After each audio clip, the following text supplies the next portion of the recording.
Bismillahirrahmanirrahim. Assalamualaikum warahmatullahi wabarakatuh. Perkenalkan, nama saya Muhammad Riza Fadila dengan NIM 201011450117, kelas 06 TPLM 001 Universitas Pamulang.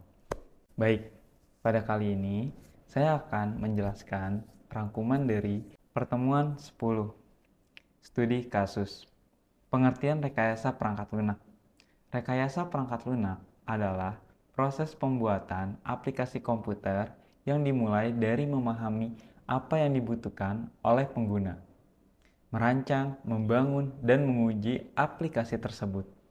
Dalam proses ini, ada beberapa hal penting yang harus diperhatikan, seperti selalu memperbarui aplikasi, mengikuti perkembangan teknologi, dan memastikan aplikasi efektif dan efisien, serta memenuhi kebutuhan pengguna.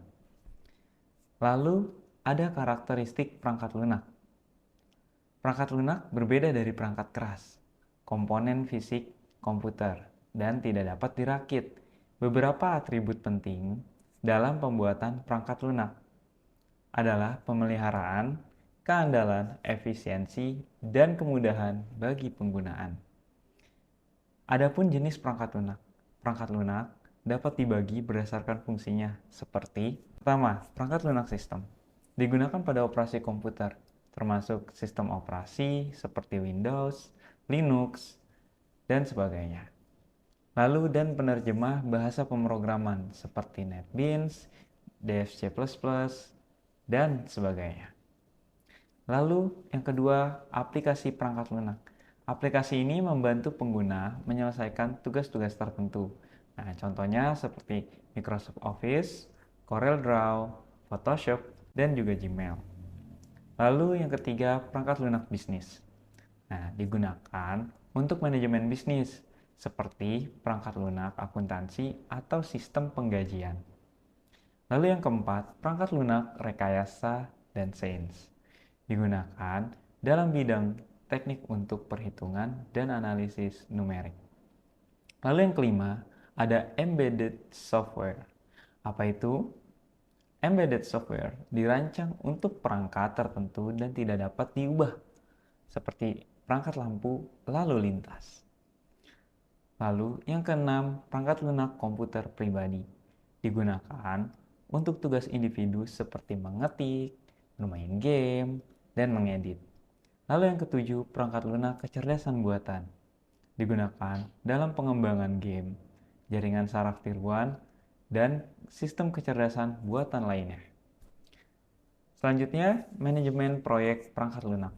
Dalam manajemen proyek perangkat lunak, dalam manajemen proyek perangkat lunak, ada 3 fokus utama, yaitu manusia atau people, masalah atau problem, dan proses atau proses.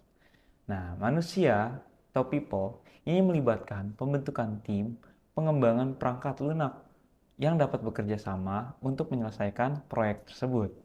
Lalu, ada masalah atau problem. Ini termasuk menentukan ruang lingkup proyek, objektif, batasan, dan teknik yang akan digunakan. Oke, selanjutnya ada proses.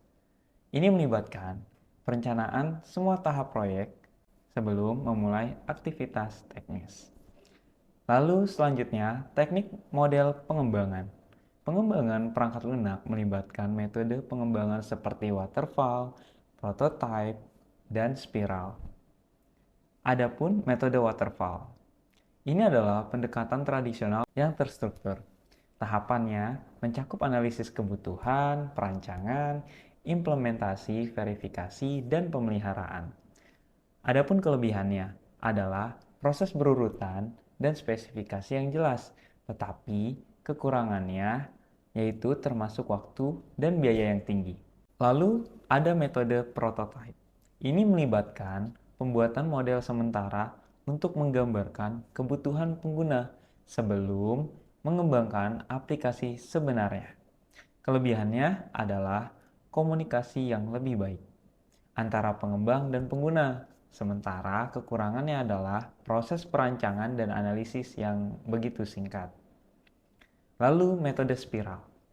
Metode ini berfokus pada pengembangan berulang dengan prototype. Ini memungkinkan perubahan kebutuhan dan manajemen risiko yang lebih baik, tetapi mungkin memerlukan lebih banyak waktu dan pengalaman. Lalu selanjutnya yaitu analisis kebutuhan. Analisis kebutuhan adalah langkah awal dalam pengembangan perangkat lunak. Ini melibatkan pemahaman masalah, evaluasi dan sintesis, definisi kebutuhan perangkat lunak, dan spesifikasi.